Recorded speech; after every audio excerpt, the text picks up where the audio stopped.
दोस्तों कल रात के यूएफसी इवेंट में हमने जिस तरीके से देखा मेन इवेंट में, जहां पे खलील राउंट्री जूनियर ने एक यूनानिमस विक्ट्री ली अगेंस्ट जामाल हिल। लेकिन सबसे ज़्यादा इंटरेस्टिंग चीज़ जो हुई वो हुई इस पूरे इवेंट के फिनिश होने के बाद, जब डेना वाइट जो यूएफसी के प्रेसिडेंट हैं वो आए पोस्ट फाइट प्रेस कॉन्फ्रेंस के लिए। यहाँ पे एक अनाउंसमेंट हुई है, बहुत ही ज़्यादा इंटरेस्टिंग है, जिसमें उन्होंने अनाउंस किया है कि एक रात पहले जॉन जोन्स ने यूएफसी को कॉल किया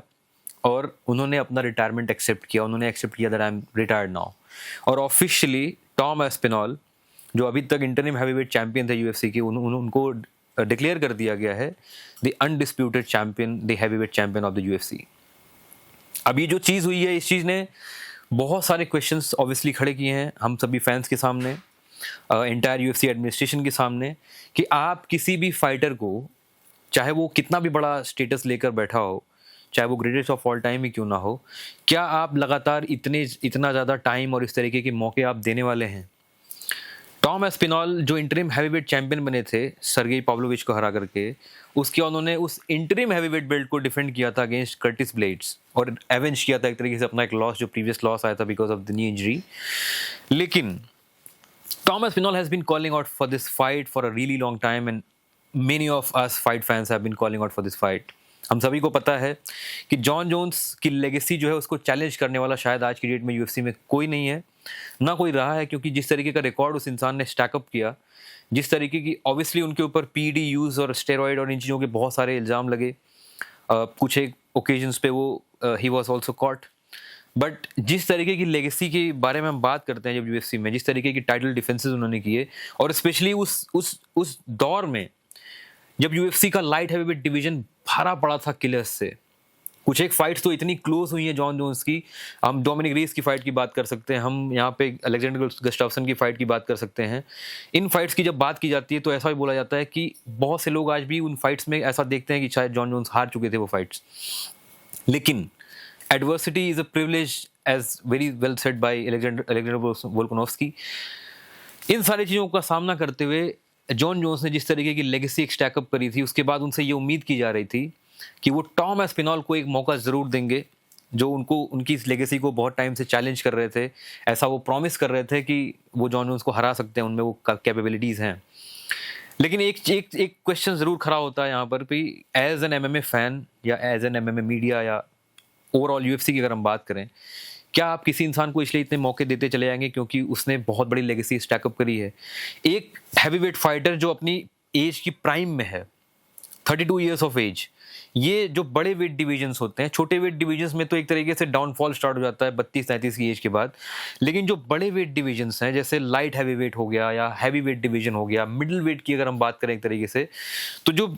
32 के बाद की जो एज आती है ना, उसी एज में जाकर के इंसान अपनी पीक परफॉर्मेंस अचीव करता है। और हमने ज़्यादातर चैंपियंस को देखा है कि उस एज में जाने के बाद वो लगातार बहुत सारी विक्ट्रीज अपने नाम करते हैं। जॉन जोन्स के साथ एक बहुत बड़ा प्लस पॉइंट ये हुआ कि बहुत ही कम एज में उन्होंने अपना पहला टाइटल मैच लड़ा और उसके बाद वो लगातार जीतते चले गए। हालांकि मैट हमिल के अगेंस्ट एक डिस्क्वालिफिकेशन लॉस भी है उनके करियर में, but many people consider that, considering the change in the rules that have happened, आज की डेट में अगर वो होता तो वो लॉस नहीं गिना गया होता। काफ़ी डिमांड भी होती है उनके रिकॉर्ड से वो लॉस हटाने के लिए। लेकिन सारा पॉइंट ये आता है कि टॉम एस्पिनॉल क्या ये डिजर्व करते हैं एक ड्रीम फाइट, जिसके लिए टॉम एस्पिनॉल ने, आई एम श्योर कि हर सुबह जब वो इंसान उठता होगा सो करके, जब वो सोने जाता होगा, उसको एक ही चीज़ दिखती होगी और वो दिखता होगा a fight with the greatest fighter on the planet. जितने भी कॉम्बैट स्पोर्ट्स हैं उन सभी को जब मिक्स करके एक स्पोर्ट बना, मिक्स मार्शल आर्ट्स, उस स्पोर्ट में अगर कोई इंसान ने गोट का स्टेटस अचीव किया तो डेफिनेटली उसकी गिनती ज़रूर ऐसे लोगों में होगी जो इस संसार की हिस्ट्री में प्रॉब्ली सबसे टफेस्ट इंडिविजुअल्स में उनकी गिनती होती है। और आई एम श्योर कि टॉम एस्पिनॉल की ज़िंदगी का सबसे बड़ा सपना रहा होगा जॉन जोन्स के अगेंस्ट एक फाइट करना। जीतना हारना वो एक तरफ है, but getting that opportunity to stand across the octagon with such a person, I am sure it would have meant the world to him. और हमसे, आपसे और उन सभी लोगों से कहीं ज़्यादा हार्ट ब्रोकन आज शायद टॉम एस्पिनॉल होंगे। उन्हें खुशी ज़रूर होगी इस बात की कि उन्हें अनडिस्प्यूटेड चैंपियन आज डिक्लेयर कर दिया गया यूएफसी की वेबसाइट पे, लेकिन उससे ज़्यादा कहीं उन्हें इस बात का पछतावा होगा कि काश ये फाइट होनी चाहिए थी। और मुझे अब भी ऐसा लगता है, हमने बहुत सारे ऐसे कमबैक देखे हैं जहाँ पे फाइटर्स ने रिटायरमेंट लिया और वापस आके उन्होंने फाइट करी है। आई एम श्योर कि अगर टॉम एस्पिनॉल और ये बात जॉन जोन्स ने कई बार कही है कि जॉन जोन्स की लेगेसी में टॉम एस्पिनॉल के अगेंस्ट कोई विक्ट्री इतना बड़ा कंट्रीब्यूशन नहीं करने वाली है, क्योंकि वो एक इमर्जिंग फाइटर हैं। उन्होंने ऐसे बहुत बड़े ऐसे फाइटर्स को अभी तक नहीं हराया है जिनकी वजह से उनकी लेगेसी को वो चैलेंज कर सकें या ऐसी कुछ स्पेशल अचीवमेंट उनके नाम दर्ज हो सके जॉन जोन्स के नाम पे। बट आई एम श्योर कि अगर टॉम एस्पिनॉल यहाँ से एक अच्छी खासी विन स्ट्रीक रजिस्टर करते हैं आने वाली 2-3 फाइट्स में, और 1-1.5 साल के अंदर अगर वो 2-3 अच्छी फाइट्स निकालते हैं, हो सकता है कि वहाँ पे जॉन जोन्स मजबूर हो जाएं एक बार वापस आने के लिए। हालांकि यहाँ पे मैं ज़रूर ये चीज़ एक्सेप्ट करूँगा कि यहाँ पे एक बहुत ही बड़ा एक लॉजिकल एक यहाँ पे एक डिस्कशन ज़रूर चलता है, एक नैरेटिव ज़रूर है कि जॉन जोन्स को ये खतरा भी था कि कहीं टॉम एस्पिनॉल से अगर वो फाइट हार गए तो उनकी लेगेसी को कितना बड़ा धब्बा लगेगा। लेकिन उससे बड़ा धब्बा शायद आज लगा है जब टॉम एस्पिनॉल से बिना लड़े ही